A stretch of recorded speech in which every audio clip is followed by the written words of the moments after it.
नमस्कार दोस्तों, जय हिंद, जय भारत। मैं हूं CL Saini, CDRK Saini BEd classes में आप सभी का हार्दिक स्वागत है, अभिनंदन है। दोस्तों, हमारे इस चैनल के माध्यम से बीएड, एमएड, बीए बीएड और बीएससी बीएड पाठ्यक्रम पर आधारित टॉपिक आप द्वारा हमारे इस हेल्पलाइन नंबर पर आप द्वारा सेंड किए जाते हैं, उन्हें हम ऑनलाइन समझाने का प्रयास करते हैं।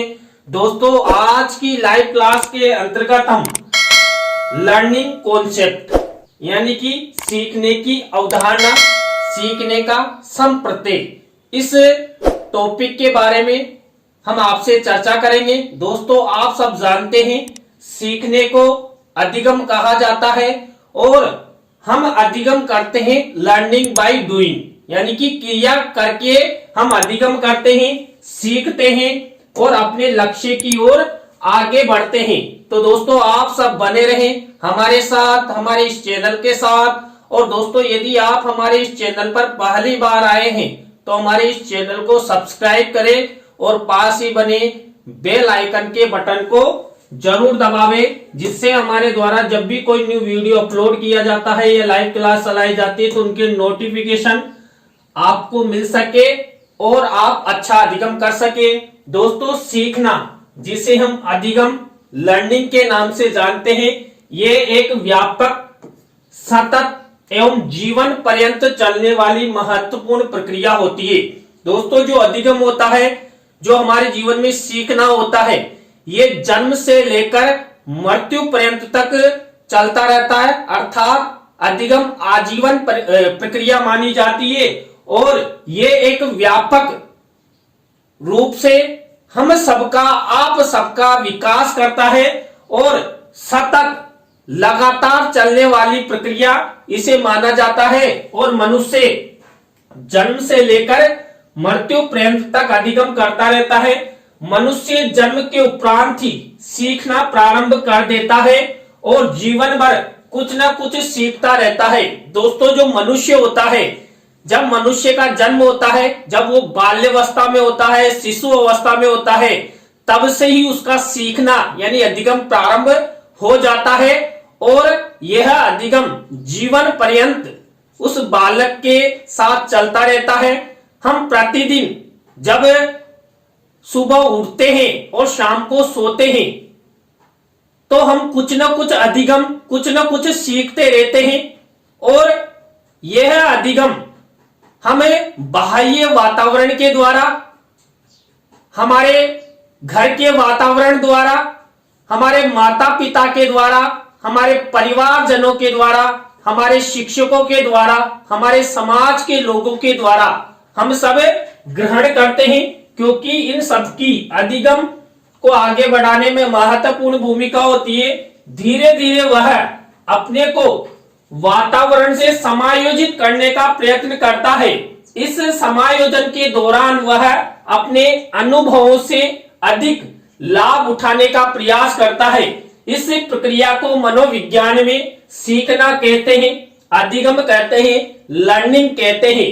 दोस्तों, जब बालक का जन्म होता है और बालक का सीखना प्रारंभ होता है, लेकिन जब बालक कि जो उम्र बढ़ती है, अर्थात परिपक्वता आती जाती है, वैसे वैसे बालक में अनुभव भी बढ़ते जाते हैं और बालक उन अनुभवों के द्वारा अधिक से अधिक अधिगम करता है और वातावरण के साथ समायोजन करने का प्रयास करता है और उस वातावरण में समायोजन करने के पश्चात बालक अधिक से अधिक अधिगम करता है और अधिगम करते हुए अपने लक्ष्यों की ओर आगे बढ़ता है, ज्ञान की प्राप्ति करता है और उस अधिगम के द्वारा वो समाज में अच्छा जीवन यापन करता है। जिस व्यक्ति में सीखने की जितनी अधिक शक्ति होती है, उतना ही उसके जीवन का विकास होता है।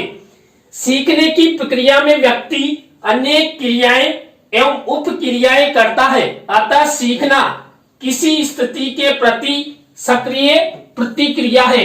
दोस्तों, जो व्यक्ति, जो बालक जितना अधिक सक्रिय रहेगा, तत्पर रहेगा, वह उतना ही अधिगम करेगा अर्थात सीखेगा।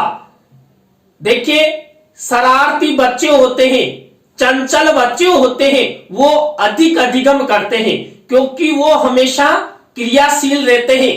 तो दोस्तों, यहां पर जो अधिगम किया जाता है, ये हम किसी भी वस्तु पदार्थ या वातावरण के प्रति हमें कुछ ना कुछ प्रतिक्रिया करके सीखते हैं, अर्थात लर्निंग बाय डूइंग। हम जीवन भर अधिगम करते रहते हैं और लर्निंग बाय डूइंग के माध्यम से ही हम शिक्षा क्षेत्र में अच्छा अधिगम करते हैं।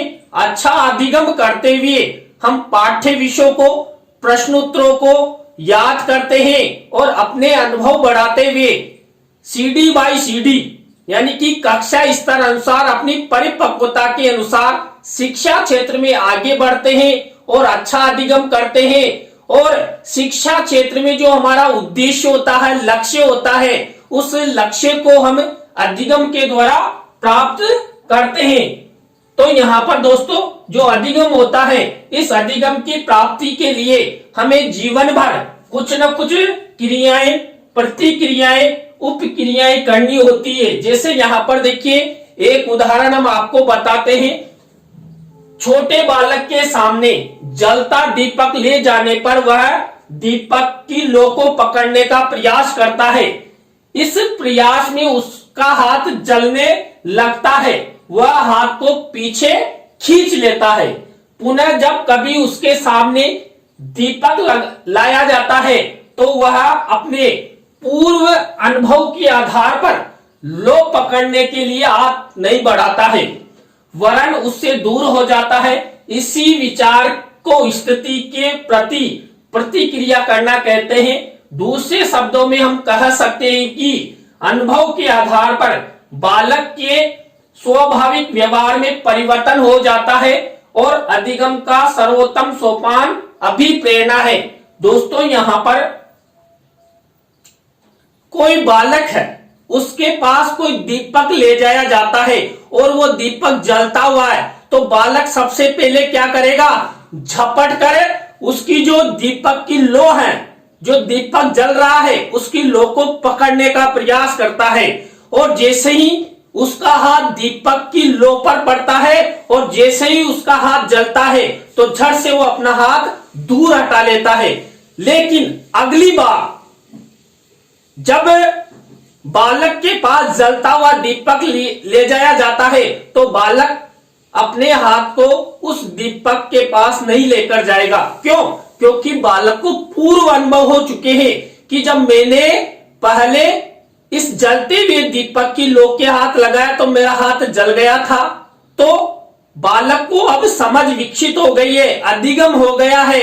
किसके द्वारा? प्रतिक्रियाओं के द्वारा। इसलिए बालक पुनः उस दीपक के पास अपना हाथ नहीं ले जाता है और वो अधिगम करता हुआ धीरे धीरे, इसी प्रकार हमारे जीवन में, हमारे समाज में, हमारे राज्य और राष्ट्र में जो भी हम सुबह उठकर शाम तक की जो क्रियाएं करते हैं, प्रतिक्रियाएं करते हैं, उनसे हमें कई प्रकार का अनुभव होता है। दोस्तों, मान लीजिए कोई बालक है, वो चल रहा है। अब चलता हुआ बालक क्या करता है? किसी के भी पैर लगा देता है। अब मान लीजिए वो गलती से किसी पत्थर के पैर मार देता है ऐसे, तो क्या होगा? बालक के पैर में चोट लगेगी। अब मान लीजिए अगली बार बालक फिर घूमता हुआ जा रहा है तो अगली बार वो बालक क्या करेगा? पत्थर के पैर नहीं लगाएगा। क्यों? क्योंकि उसे पता है कि जब मैंने पहले पत्थर के पैर लगाया तो मेरे चोट लग गई थी, तो बालक को अधिगम हुआ। दोस्तों, इसी तरह हम किसी के मकान पर जाते हैं, वहां पर कोई कुत्ता रहता है और वो कुत्ता भौंकता है तो हम डर जाते हैं। और मान लीजिए हम उस कुत्ते से डरते नहीं है और उस कुत्ते से लड़ाई करने लग जाते हैं या पत्थर मारने लग जाते हैं, तो कुत्ता क्या करता है? भौंकता हुआ उस बालक को भी काट लेता है। तो बालक तुरंत अधिगम करता है और अगली बार जब वो मकान पर जाता है, किसी के भी जहां पर कुत्ता हो, तो वह बालक कुत्ते के पास नहीं जाएगा। वो बालक कुत्ते से डरने लगेगा कि कुत्ते के पास जाने से या कुत्ते को पत्थर मारने से क्या होता है, कुत्ता काट लेता है, तो बालक वहां पर उस उद्दीपक के माध्यम से अधिगम करता है। दोस्तों हमारे जीवन में हमें जो भी अभिप्रेरणाएं मिलती है, मोटिवेशन मिलता है, उसके द्वारा भी हम अधिगम करते हैं। जो अभिप्रेरणा होती है ये अधिगम को प्राप्त करने का सबसे महत्वपूर्ण स्रोत माना जाता है, एक राजमार्ग माना जाता है, एक स्वर्ण पथ माना जाता है। दोस्तों स्किनर महोदय ने कहा है कि जो अभिप्रेरणा होती है ये अधिगम को प्राप्त करने का स्वर्ण पथ राजमार्ग है, जिसे हम अभिप्रेरणा के माध्यम से प्राप्त कर सकते हैं। दोस्तों आप सब जानते हैं हमारे जीवन में हमारे माता पिता, हमारे परिवारजन, हमारे शिक्षक हमें कई प्रकार से मोटिवेट करते हैं और मोटिवेट करते हुए वो हमें अभिप्रेरित करते हैं और अभिप्रेरित करते हुए वो हमें अधिगम करवाना चाहते हैं, इसलिए वो अभिप्रेरित करते हैं। हमारे सामने समाज के कई उदाहरण प्रस्तुत करते हैं, हम उन उदाहरणों से सीखते हैं, अधिगम करते हैं। दोस्तों मैं अधिगम का आपको एक अच्छा उदाहरण और बताता हूं। मान लीजिए कोई लड़का है, वह लड़का किसी लड़की को बार बार छेड़ता है, उसे परेशान करता है और लड़की परेशान होकर वो किसी दिन मार्केट में उस लड़के के चप्पल मार देती है, चाटा मार देती है, तो बालक को अच्छा अधिगम हो जाता है कि लड़की को छेड़ने या परेशान करने से क्या होता है कि चप्पल जूते से पिटाई होती है, तो बालक को अधिगम हो जाएगा और वो आगे से किसी लड़की को ना तो छेड़ेगा ना परेशान करेगा। दोस्तों हमारे जीवन में अधिगम के कई उदाहरण हैं जिन्हें हम प्रतिदिन प्राप्त करते हैं और हमारी संज्ञान के द्वारा हम आगे बढ़ते हैं। इसी तरह मान लीजिए हम साइकिल चलाते हैं या मोटरसाइकिल चलाते हैं, तो हम यहाँ पर प्रयास और त्रुटि के द्वारा कई प्रकार का अधिगम करते हैं। हमारे जीवन में अधिगम के मार्ग में कई प्रकार की बाधाएं आती है, लेकिन हम उन बाधाओं को पार करते हुए अधिगम करते हैं। शिक्षा क्षेत्र में भी इसी तरह कई प्रकार की बाधाएं आती है और उन बाधाओं को पार करते हुए हम अच्छे शिक्षक, अच्छे डॉक्टर, अच्छे इंजीनियर बनते हैं। तो दोस्तों आज की लाइव क्लास में यह आपका एक छोटा सा टॉपिक था, लर्निंग कॉन्सेप्ट, यानी कि सीखने की अवधारणा, सीखने का संप्रत्यय। तो दोस्तों आज की लाइव क्लास आपको कैसी लगी कमेंट्स में हमें जरूर बताएं। अच्छी लगी हो तो लाइक करें, कमेंट्स करें और अपने अपने दोस्तों को इस क्लास को जरूर शेयर करें। और दोस्तों आप सब इसी तरह हमारे चैनल का सपोर्ट बनाए रखें। और दोस्तों आप भी चाहते हैं कि सैनी सर द्वारा हमारे साइको के टॉपिकों को ऑनलाइन हमें समझाया जाए, तो दोस्तों आप हमारे इस हेल्पलाइन नंबर पर हमसे जरूर कांटेक्ट करें। तो दोस्तों आज की लाइव क्लास में बस इतना ही। न्यू लाइव क्लास के साथ हम आपसे फिर मिलेंगे CDRK सैनी बीएड क्लासेज में। जय हिंद, जय भारत, राम राम सा।